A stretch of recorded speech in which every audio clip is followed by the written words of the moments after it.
உலக அறிவு உலக கேள்விக்கு இங்க பேசல. அப்போ ஆண் உடம்புல ஒரு குறைபாடு இருக்கிறது, செயல் என்ற அந்த இறை செயல் இல்லை. பெண் உடம்புல இறை ஞானம் இல்லை. அப்போ ஆணுக்கு செயல் வரணும், பெண்ணுக்கு அறிவு வரணும். அப்ப ரெண்டு பேரும் ஒன்றாங்க. இதுக்குதான் திருமணம்.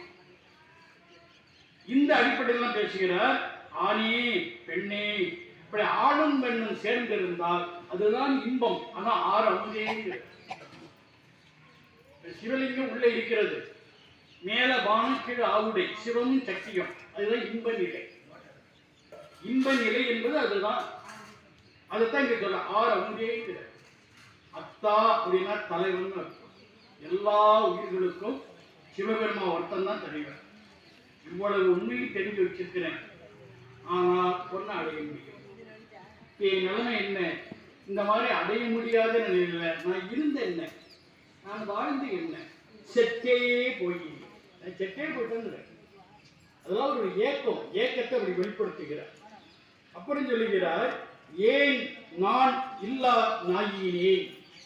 நான்னா நாணம், வெட்கம். இது ஒரு அருமையான பண்பு, ஒரு குணம். இது நாணம் என்பது ஒரு குணம். அது பெண் உடம்பிலையும் இருக்கணும், ஆண் உடம்பிலையும் இருக்கணும். பெண் உடம்புல இருக்கிற நாணம் என்பது இன்பத்தை மிகுதிப்படுத்தும்.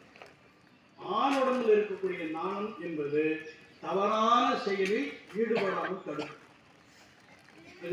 ஒரு ஆண்மகன் தவறான செயலை செய்வதற்கு வெட்கப்படணும், அதுக்கு அந்த நாணம் பயன்படும்.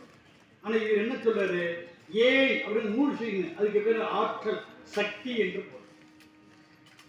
சக்தியே இல்லை, நாணமே இல்லை, அது நாய் போன்று நான் இருக்கிறேன். ஏன் இந்த உண்மை சொல்லாருன்னா, நாய்க்கு பல குணங்கள் உண்டு. அதுல ஒரு குணத்தை இங்க சொல்றாரு. ஒரு பாட்டுல வரும், நாய் பெற்ற தெங்கம்பழம் அப்படின்னு ஒரு கருத்து வரும். ஒரு நாய் கிட்ட ஒரு தேங்காய் கிடைச்சிருச்சு, உரிச்ச தேங்காய் இல்லை, உரிக்காத தேங்காய் உருட்டிக்கினே இருக்கும்.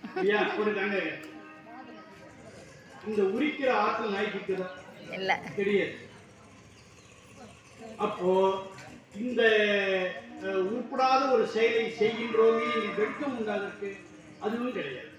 அது என்ன பண்ணும், தேங்காயை உருட்டிட்டு இங்கிருந்து அங்க போகும், அங்கிருந்து உருட்டிட்டு அங்க போகும், ஊட்டிட்டே இருக்கும், ஒண்ணும் பண்ண முடியாது.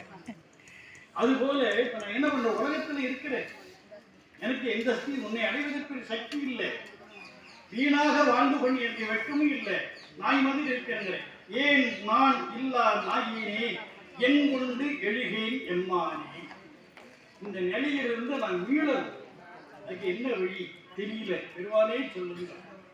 இதெல்லாம் திரும்ப திரும்ப என்னன்னா, திருவடி பேர் பெறுவதற்குரிய பக்குவத்தை அடைந்து இறைவனால் ஆட்கொள்ள பெற்ற பிறகு திருவடி பேர் கிடைக்காத ஒரு நிலையில அந்த ஏக்கத்துல பல ஞான அனுபவங்களை வெளிப்படுத்துகிறார். அது அவருக்கு ஏற்றம், நமக்கு ஞானம். நிறைவாக 5வது பாட்டு, 85வது பாட்டு. அதுல பாத்தீங்கன்னா, மானேர் நோக்கி உடையாள் பங்கா மறை ஈறு அறியா மறையோனே, தேனே அமுதே சிந்தைக்கு அறியாய்.